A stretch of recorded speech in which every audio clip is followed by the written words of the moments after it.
because of the rise of the greenhouse gases, we're now at the upper end of the band of temperatures that humanity has experienced during the civilization period. Soon we will be outside of our experience in civilization because we'll be above 1 degree Celsius.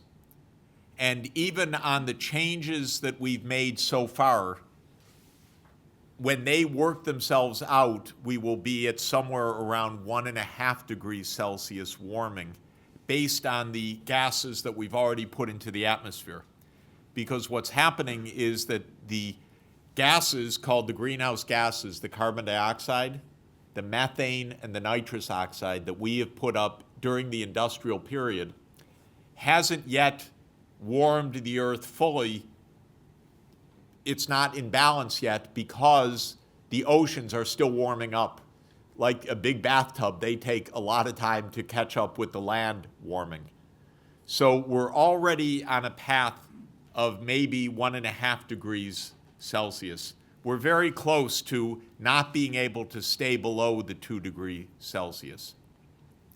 The forecasts are that by the end of this century, on various projections of business as usual, we would be anywhere from 3 to 7 degrees Celsius warming. Of course, there's a huge uncertainty about the future of the world economy, the future of business as usual.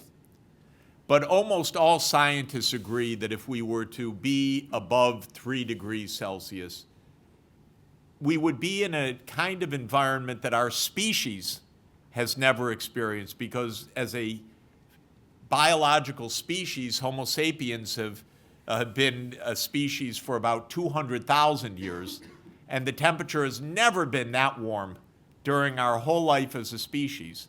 Indeed, we'd have to go back a very long time in Earth's history to have that kind of temperature rise.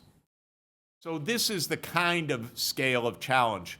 This is perhaps on the scale of several decades. It's not year to year, but several decades. Now, there are still climate skeptics.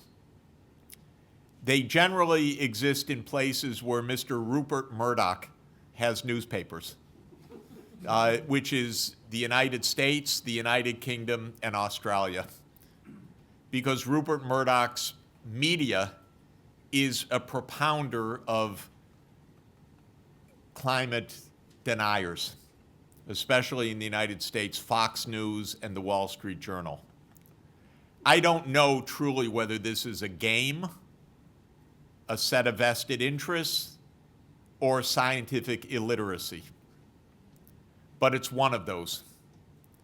And it fits our politics because in the United States we have very powerful oil, gas, and coal industries. And that's true also in Australia. So whether this is vested interests of advertisers and colleagues or whether it's simply the selection of this media owner of his editorial boards, I'm not sure. But there is this kind of climate skepticism.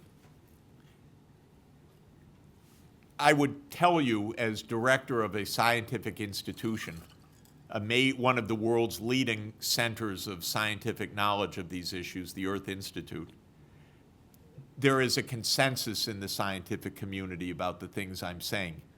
Even though there is some uncertainty about timing and magnitude, the basic physics are accepted consensus science.